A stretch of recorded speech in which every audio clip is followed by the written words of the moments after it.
Son las 4 de la tarde del 7 de mayo de 1972. Merian Pes y Anita Luchesa hacen autostop desde la ciudad de Berkeley hasta la Universidad de Stanford. Un coche se detiene. El hombre que lo conduce se ofrece a llevarlas a su destino. Las dos estudiantes suben al Ford Galaxy. Nunca se las vuelve a ver con vida.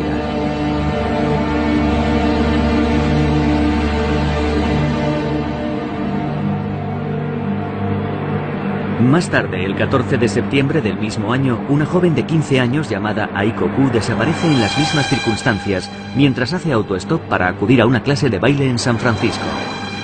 Casi 4 meses después, el 8 de enero de 1973, Cynthia Schall desaparece en la carretera que conduce a la Universidad de California en Santa Cruz. Un mes más tarde, el 5 de febrero, en la misma carretera, Rosalind Thorpe y Alice Liu desaparecen. En un lapso de 6 meses, Edmund Kempa, el ogro de Santa Cruz, golpea 6 veces.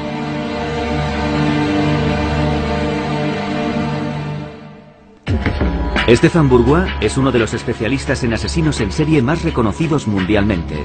En una carrera de 30 años ha entrevistado a alrededor de 60 asesinos en todo el mundo. El 8 de noviembre de 1991 se reúne con Edmund Kempa en la sala de entrevistas de la penitenciaría de Vacaville en California. El hombre que se presenta ante Stefan Bourgois es un gigante con un peso de 130 kilos y 2,15 metros de altura. Con 43 años de edad, lleva en prisión 18, cumpliendo 8 condenas por asesinato. Sobre todo con las primeras 2 chicas que asesiné. Cuando maté a la primera me encontraba en estado de shock. Lo hice todo al revés, considerando que mi objetivo era que no me pillasen. Fui torpe.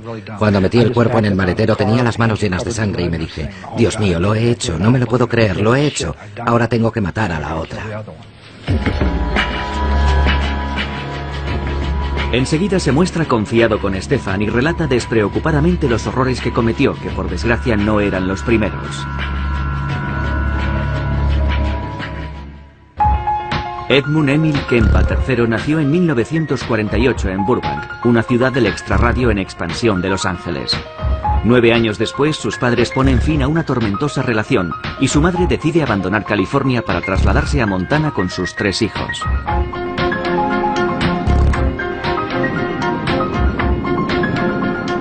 Helena, la capital del estado, es en aquel entonces una pequeña localidad escondida en medio de las montañas. La familia Kempa se muda a una modesta vivienda cerca del lago que linda con la localidad. El joven Ed, que tiene 2 hermanas, es el segundo hijo de la familia. Su experiencia en la casa pronto se convierte en un auténtico calvario.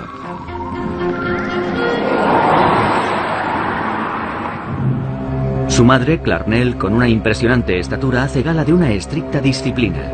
Dirige todo el odio que siente por su exmarido hacia la única presencia masculina en la casa. Las hermanas de Edmund, que también lo maltratan, tienen su propia habitación. Ed debe contentarse con una cama improvisada en el sótano. Mi madre y mis hermanas se iban a dormir arriba, donde yo dormía antes, arriba.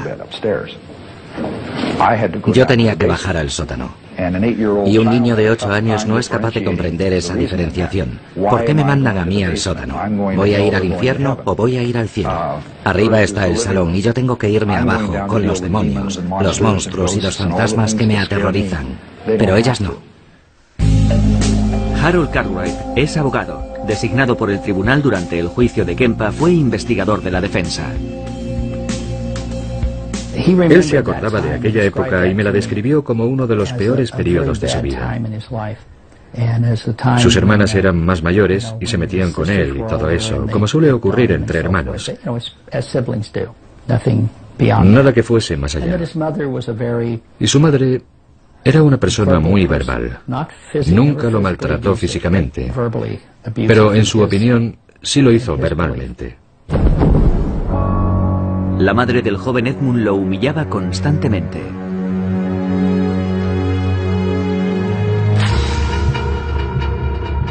Es en esa época cuando tiene lugar un episodio en la infancia de Kempa que los especialistas analizarán más tarde.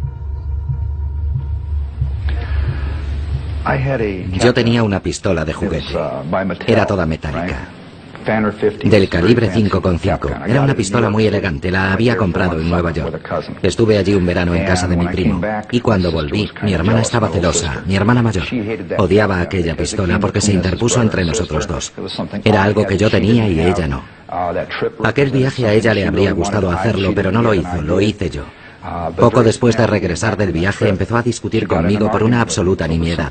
Se puso furiosa, cogió la pistola y yo le dije, no la tires. Y me la lanzó a mí, con mucha fuerza. Golpeó el suelo y mi dedo. Y me hizo mucho daño. Pero la pistola se rompió, el mecanismo interior. Ya no volvió a funcionar.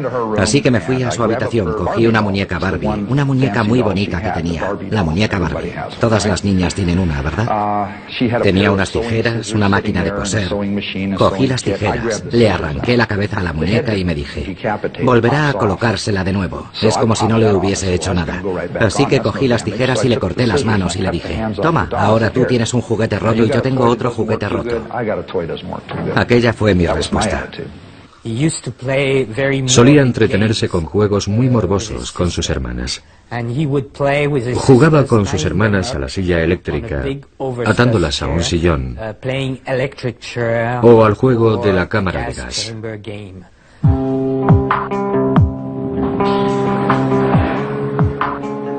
Pasan los meses y los años en Helena, y en la casa familiar el joven Edmund sueña con su padre ausente cuyo recuerdo le persigue. Pese a su aversión hacia los hombres, su madre, Clarnell, vuelve a casarse. Kempa, que no soporta más a su madre, decide escaparse.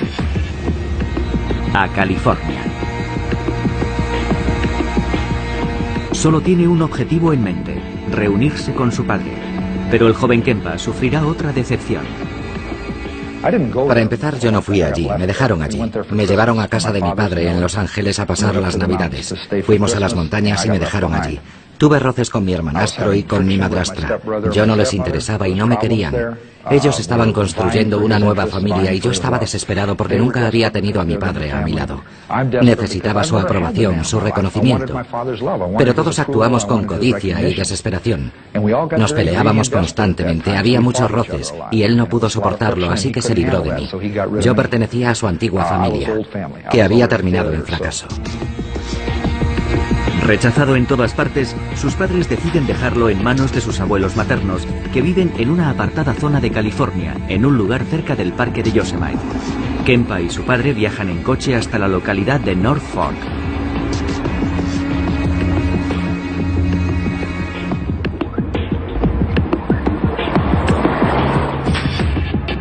Es en esta casa donde Edmund Kempa permanecerá varios meses y cometerá por primera vez un acto irreparable. En la época en que cometió el crimen, Richard Verbrugge era inspector de policía especializado en casos criminales. Años después formará parte de la brigada policial que detiene a Kempa. Su abuela era una mujer muy fuerte. Se había enfadado mucho con su madre. Perdón, con su abuela, porque ella realizaba tareas que Edmund consideraba que debería hacer él, mientras que a él le asignaban trabajos, en su opinión, más propios de una mujer. Nunca me dejaba salir por mi cuenta, nunca me dejaba salir de la propiedad. Empecé a desarrollar fantasías contra ella, la idea de asesinarla. Ya en aquella época tenía fantasías de decapitación. Esas fantasías ya estaban en mi cabeza. Así que un día mató a su abuela, y cuando el abuelo regresó, sabía que tendría problemas por lo que había hecho, así que mató también a su abuelo. Tras matar a sus abuelos, Ed Kempa llama a su madre para contarle lo que ha hecho. Al no haber cumplido aún los 15 años, y por tanto siendo menor, Kempa no es encarcelado, sino internado en el Hospital Psiquiátrico de Atascadero, California, el 6 de diciembre de 1964, donde permanece durante más de 5 años. Entonces, ni los médicos ni las autoridades detectan ningún signo que indique que se trata de un asesino que terminará reincidiendo más tarde o más temprano. La personalidad de Kempa es analizada, pero los psiquiatras se equivocan en sus estimaciones, diagnosticándole esquizofrenia paranoide.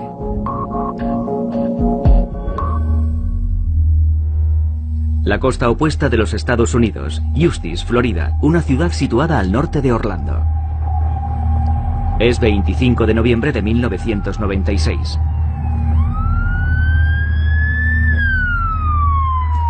Son las 11:45 cuando este hombre responde a una llamada en la que le comunican que se ha cometido un doble homicidio en una casa situada a varios kilómetros de la ciudad. Jeff Taylor es ayudante del sheriff en la época.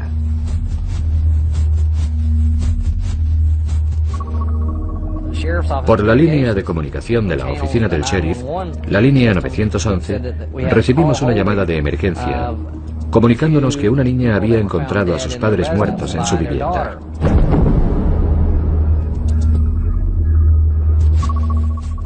Cuando entra en la habitación, Jeff Taylor encuentra los cuerpos de Richard Wendorf, de 49 años de edad, y de su mujer, Ruth, de 53 años. Comprueba que los dos han sido salvajemente asesinados. Sus rostros están totalmente desfigurados.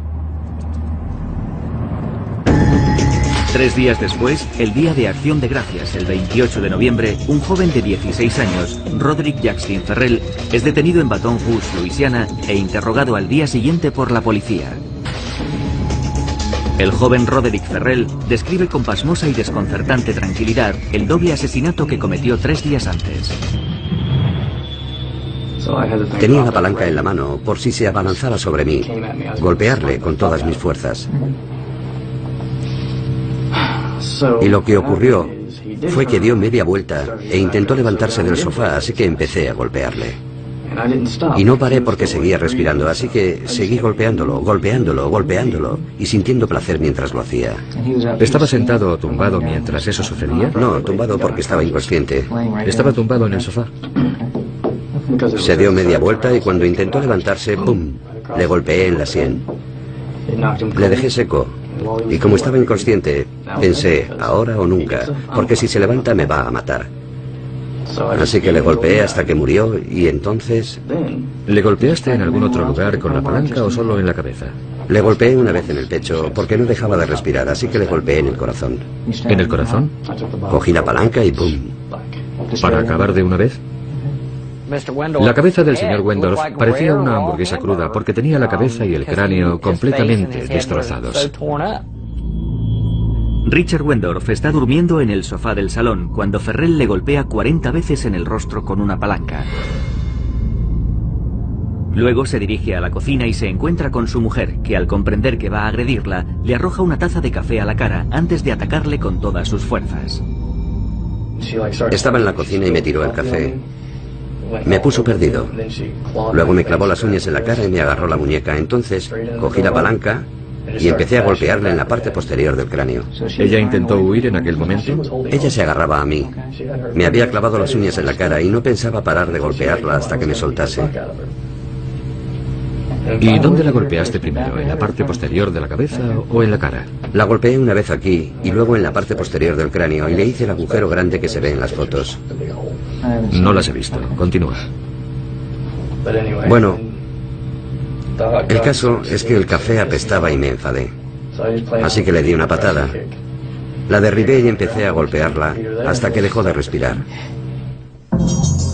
El vampiro de Kentucky, como ha sido apodado por los medios, fue condenado a la silla eléctrica el 27 de febrero de 1998 y tras 3 años de espera en el corredor de la muerte, se conmutó su sentencia a cadena perpetua debido a su edad en el momento en que sucedieron los hechos.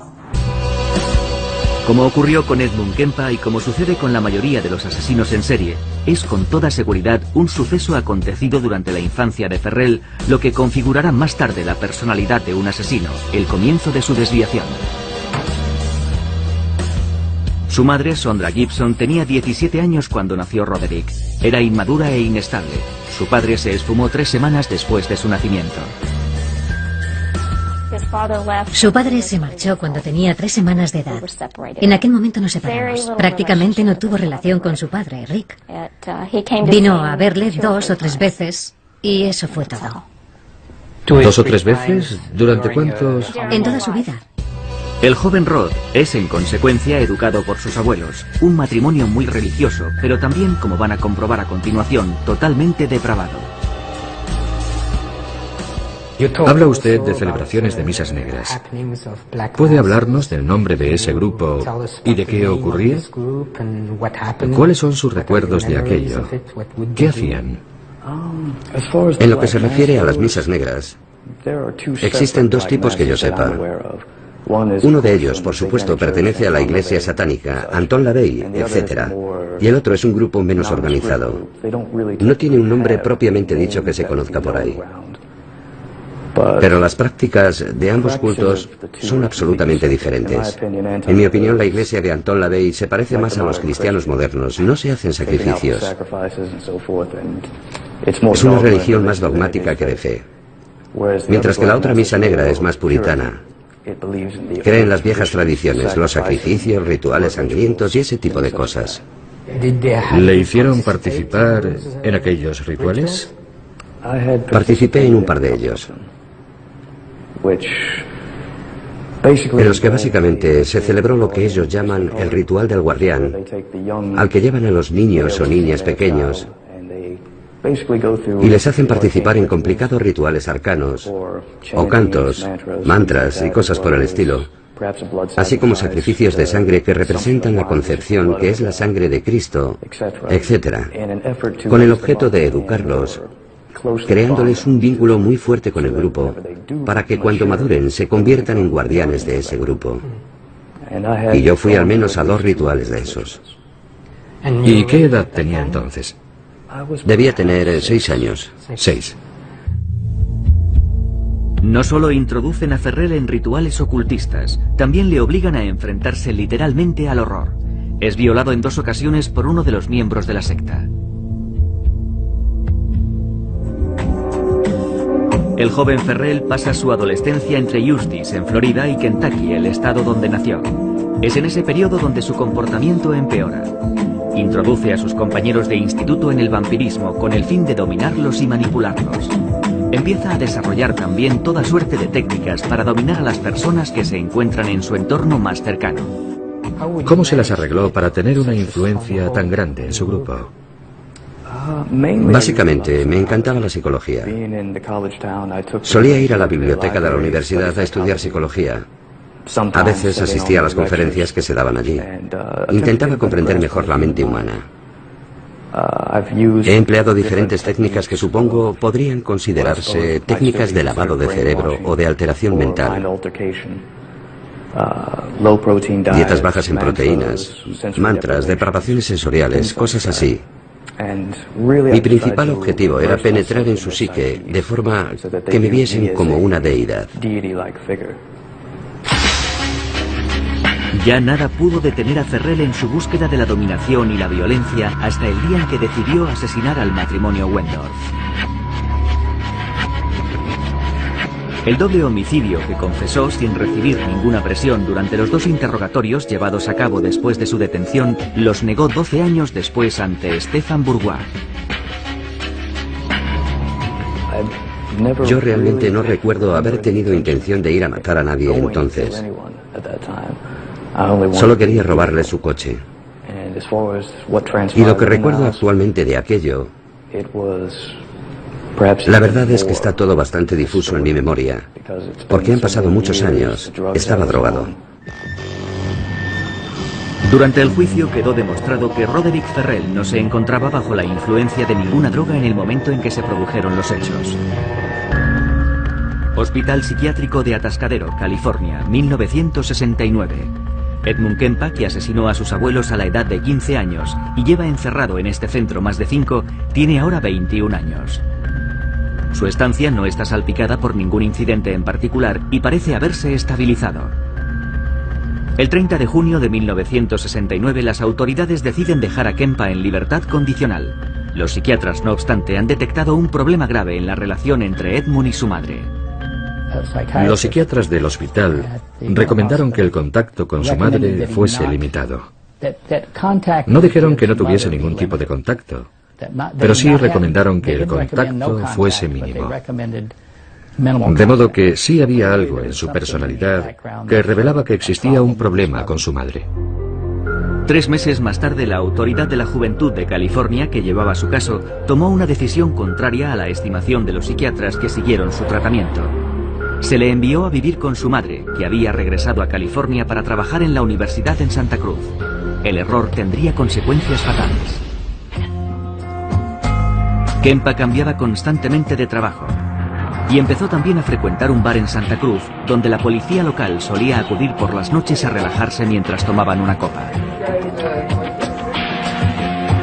Como todos los asesinos en serie, Kempa primero concebirá y posteriormente perfeccionará su modus operandi.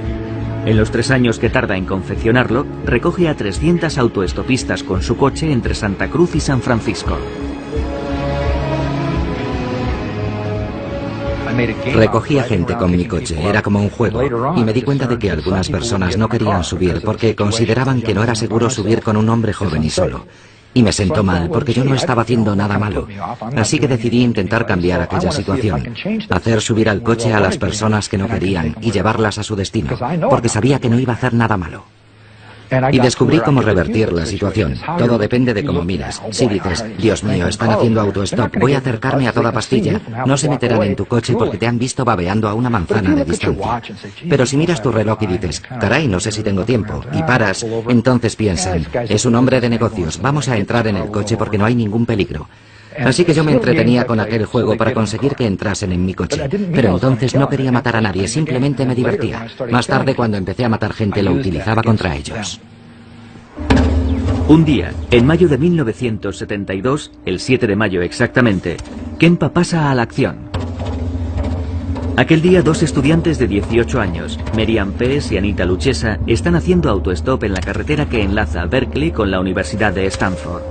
Kempa utiliza todas sus habilidades para conseguir que entren en su coche. Pease no quería entrar en el coche. La otra chica, Anita Luchesa, no era autoestopista. La cuestión era quién se sentaba delante y quién detrás. Anita abrió la puerta y me preguntó a dónde iba. En el cartel que llevaban ponía Stanford, así que le dije, voy a Palo Alto, ¿puedo dejaros allí? Oh, genial. Entra en el coche, coge sus cosas y levanta el asiento para que pase su amiga, que estaba mirándome seria, dudando de si entrar o no. Enseguida me di cuenta de que la chica tenía claro que no quería entrar. Un adulto solo, un coche coupé, de 2 puertas, de modo que el único sitio por donde salir era pasando por encima del asiento delantero. Así que esas eran todas las señales de aviso para no entrar a un coche con un hombre. En fin. Pero cuando me acerqué a ella se me ocurrió el truco del reloj. ¿Tengo tiempo? Al hacer ese gesto la chica pensó, este tío es un calzonazos, es totalmente inofensivo. Y entró en el coche.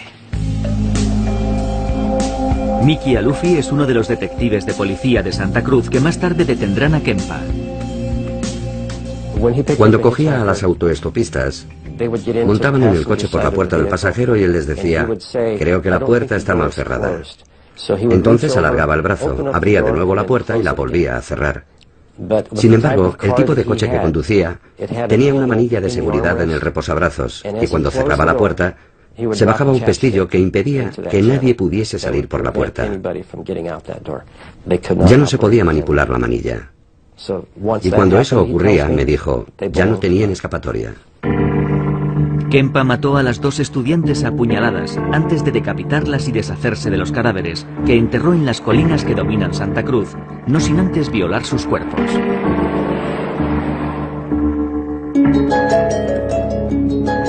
Entre mayo del 72 y febrero del 73, Kempa se dedica a recorrer la carretera que une las ciudades de Santa Cruz y San Francisco. Mata a 4 estudiantes más utilizando el mismo modus operandi.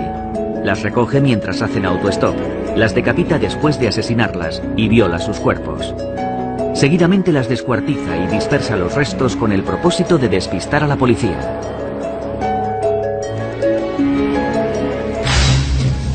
Sin embargo, un mes después pone fin a esta cadena de asesinatos y decide perdonar la vida de 2 chicas jóvenes que recoge en su coche. El viernes siguiente volví a Santa Cruz por la tarde. Estuve bebiendo hasta por la noche y me quedé dormido hasta que llegó mi madre, momento en el que me desperté. Y las últimas palabras que intercambiamos no fueron una discusión. Entré en su dormitorio para hablar con ella. No quiero que se interprete esto como un intento por mi parte de buscar una excusa que justifique su muerte. Lo que quiero decir es que esperaba que ella pudiese decirme algo y acabar con toda aquella mierda. El niño que había dentro de mí tan solo deseaba escuchar aquellas palabras y dejarlo todo. Recuerdo que ella estaba leyendo un libro. Lo soltó bruscamente sobre su regazo y me dijo, Dios santo, no pensarás quedarte ahí hablando toda la noche. Era una de sus frases favoritas cuando yo llegaba tarde con ganas de hablar. Normalmente en circunstancias parecidas yo hubiese hubiese dado media vuelta, le hubiese dicho no y me habría marchado. Ella habría sido consciente de que había herido mis sentimientos y al día siguiente nos habríamos hablado otra vez, pero yo sabía que no íbamos a volver a hablar. Regresé a mi cuarto y me eché en la cama sabiendo que no iba a dormir. Permanecí tumbado unas 3 o 4 horas, hasta eso de las 4 o 5 de la mañana. Pasadas las 5, volví empuñando un martillo y le aplasté el cráneo. Y luego la degollé. Después de matar a su madre, Kempa asesinó a la mejor amiga de esta, que trabajaba con ella en la Universidad de Santa Cruz. Luego decide abandonar la ciudad.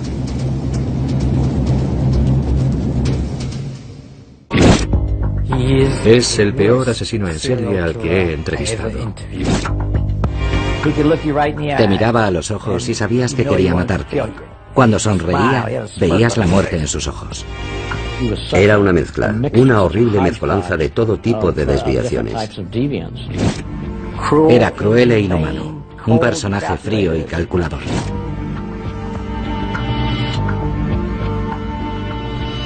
¿De qué se le acusa? Me acusan de haber matado a 34 mujeres. Pero nadie ha sido capaz de reunir esos 34 nombres, ni la justicia ni nadie más. Es una acusación falsa. ¿Y de qué le han reconocido culpable? Me han reconocido culpable de la muerte de 2 personas en Fort Pierce, aunque nadie me ha visto nunca en la escena del crimen. Jamás se ha establecido el menor vínculo entre las víctimas y yo, salvo el testimonio de la madre de una de ellas. Gerard Seifa fue condenado a cadena perpetua en 1973 por el asesinato de 2 mujeres jóvenes. Más adelante la policía le atribuirá 34 víctimas en total, pero se calcula que podría haber matado entre 80 y 110 personas.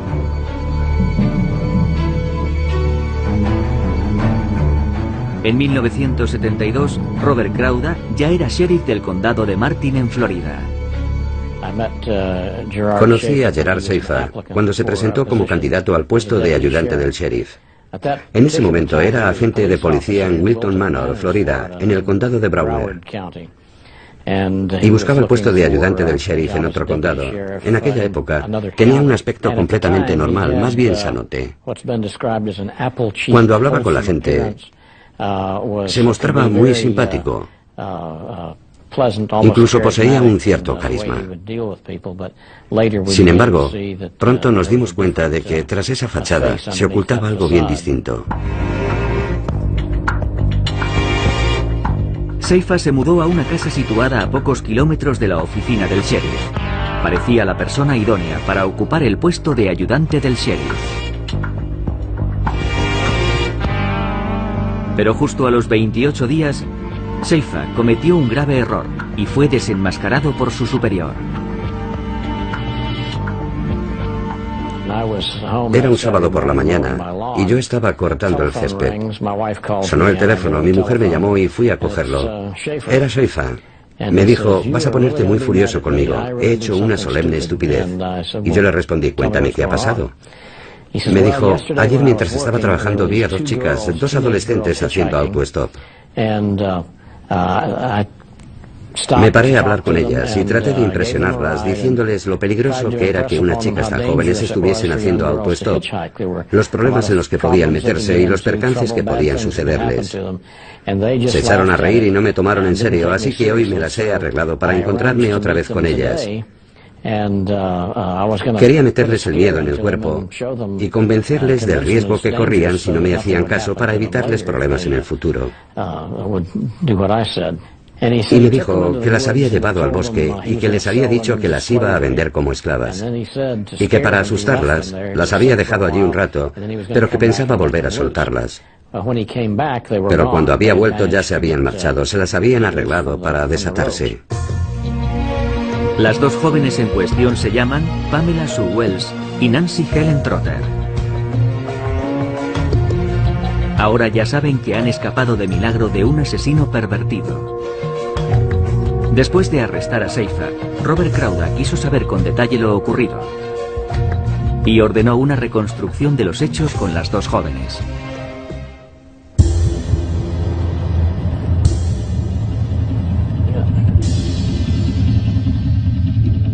Lo que descubre le deja completamente helado. Después de llevarlas a la espesura del bosque, a la salida del pueblo, Seifa decide amordazar a las dos jóvenes antes de maniatarles las extremidades, ponerles una cuerda alrededor del cuello y finalmente atarlas a un árbol. Acto seguido, Seifa les comenta que se va, que tiene que hacer un recado, pero que volverá a acabar el trabajo. Les comunica que las va a matar, pero que antes las torturará. Sin embargo, durante su ausencia, las dos jóvenes consiguen soltarse y huir. Las dos jóvenes le contaron poco más o menos la misma versión que me había contado Seifa. Le habían visto el día anterior y volvieron a coincidir con él al día siguiente, pero luego me dijeron que las había pellizcado en el culo y que les había tocado otras partes. Ya no recuerdo con exactitud todo lo que me describieron, y que empezaron a sentirse aterrorizadas cuando las ató al árbol y las dejó allí colgadas. Seifa es entonces detenido por su superior. A renglón seguido aparece un nuevo elemento que servirá para desenmascararlo definitivamente. Casi al mismo tiempo se descubren dos cuerpos en los alrededores de Vero Beach, en Fort Pierce para ser exactos. Robert Stone es el fiscal en el proceso que se abre contra Seifa en octubre de 1973.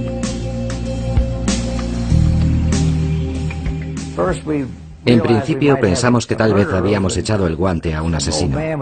Pero entonces ocurrió que un señor mayor que andaba por el bosque recogiendo latas de hojalata, latas de aluminio, encontró por casualidad unos huesos y pensó que podían ser humanos. La policía fue allí, peinó el lugar y encontró los restos de dos personas, dos seres humanos. Encontraron las calaveras y dientes esparcidos. Casi al mismo tiempo, la madre de una chica cuya desaparición se había denunciado en septiembre del 72 se presentó en las oficinas del condado, en el departamento de tráfico, con un número de matrícula que había anotado, intentando averiguar a quién pertenecía. Y resultó que era la de Gerard Seifa, que ya estaba en prisión. Se procede entonces al registro del apartamento de Seifa y lo que los policías encuentran acaba de convencerles de su culpabilidad. Conservaba recuerdos de todas sus víctimas. Encontramos una caja llena de joyas y efectos personales de diferentes jóvenes desaparecidas en el condado de Broward, situado un poco más al sur. Entonces pensamos que probablemente había matado también a esas personas. Durante el registro, aparte de las joyas pertenecientes a sus víctimas, la policía halló fotos que el asesino había hecho antes y después de cometer los asesinatos.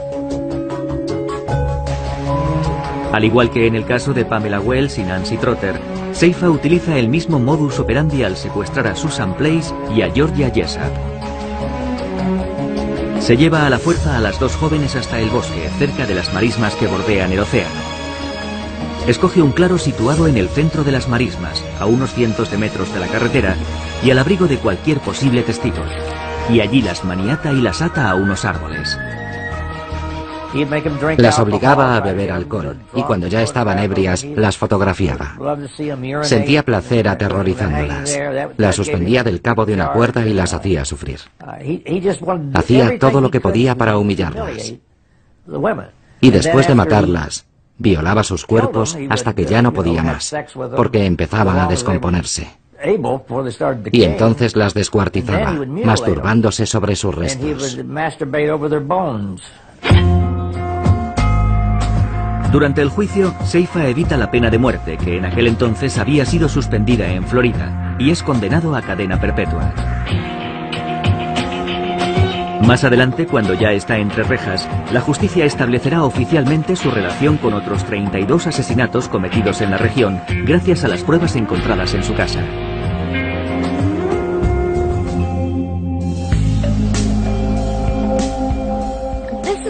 Esta es la casa en la que vivía Gerard Seifa cuando yo lo conocí en 1964.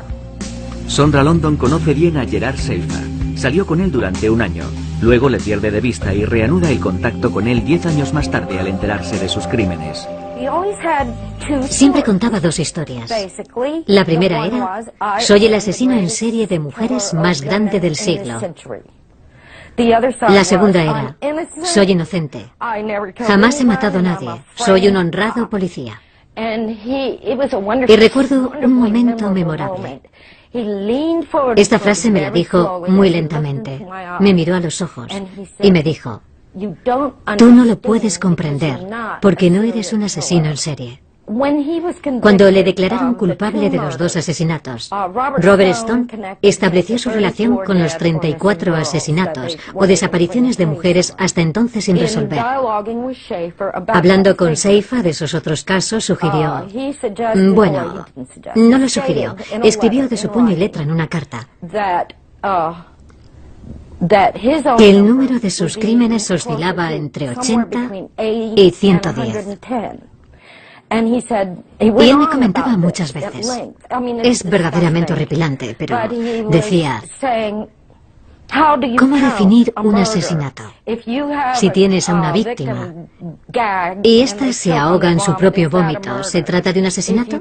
Si matas a una mujer embarazada, ¿son 2 asesinatos o solo uno? Y hacía la cuenta de sus crímenes, basándose en ese tipo de reflexiones.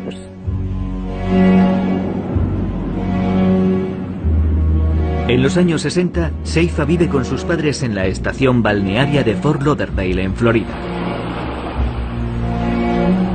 Desciende de una familia católica muy practicante. Siendo niño, Seifa empieza a detestar a su padre, que ha comenzado a serle infiel a su esposa, mientras que él mantiene una relación íntima con su madre. Se le permitía dormir en la cama de su madre, o mejor dicho, durmió en la cama de su madre hasta los 16 años. Cuando Stefan Bourgois le conoce en noviembre de 1991, Gerard Seifa lleva en la cárcel 18 años. Jamás ha confesado oficialmente sus crímenes. Desvelando a veces anécdotas sobre algunas de las desapariciones de mujeres jóvenes, se divierte jugando al ratón y al gato con la justicia cuando intentan arrancarle una confesión. Stefan utiliza entonces un método sinuoso para hacer que hable. Cuando interrogo a Gerard Seifa y él continúa en su postura inamovible reclamando su inocencia, decido adoptar una nueva estrategia que consiste en hacerle hablar de los asesinos en serie que son sus vecinos de celda y especialmente del más célebre de todos ellos, Ted Bundy, que espera ser ejecutado en el corredor de la muerte de Florida. De modo que le hago las preguntas, seleccionando aquellos rituales personales y modos operativos de los crímenes de Ted Bundy, que yo sé que coinciden con los suyos propios. Y entonces podrán constatar cómo efectivamente Seifa, entre líneas, me confiesa sus crímenes. ¿Reproducía él invariablemente sus crímenes? Bueno, yo no diría invariablemente. Me dijo que había seguido mi caso en las revistas de detectives y que había matado a 2 chicas en Washington para copiar los métodos, por así decirlo, que yo había empleado en los crímenes de Place y Jessup.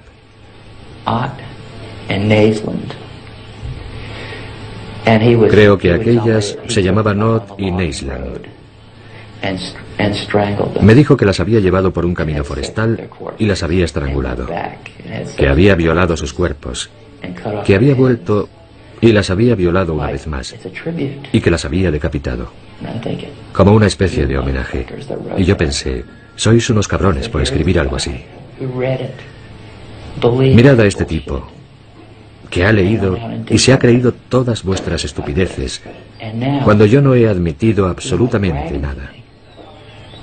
Y encima se vanagloria de ello. Bueno, no se estaban vanagloriando exactamente. En realidad era un homenaje.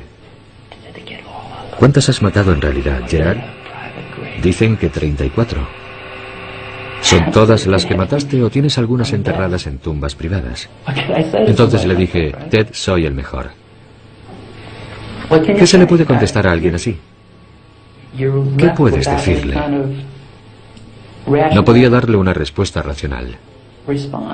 Porque si le decías, Ted, ¿son todo mentiras? Él decía, no, no. Lo sé. Y lo sabía. porque él lo había vivido, y yo no lo había vivido, excepto por lo que se había escrito de mí. Y él lo había hecho basándose en la información que había leído. Así que se había cargado a 36.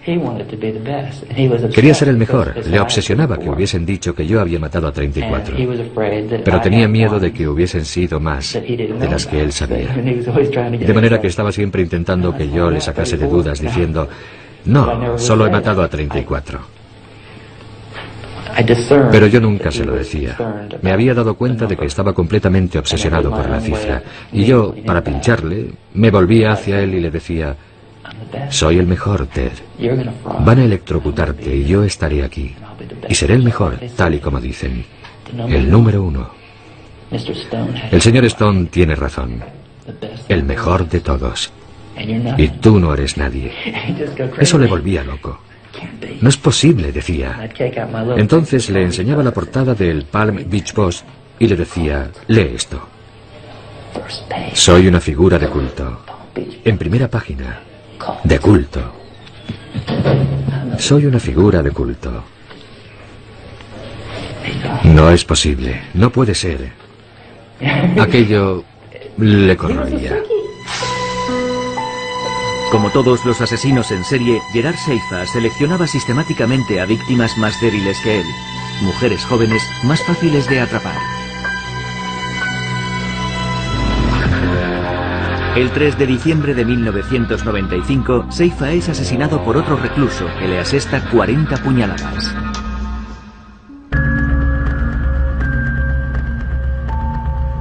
Estamos de nuevo en California, el fin de semana de Pascua de 1973. Edmund Kempa acaba de asesinar salvajemente a su madre y a una amiga de esta. Sintiéndose acorralado y asustado, Kempa decide emprender la huida. Sale de California y conduce día y noche tomando pastillas para mantenerse despierto.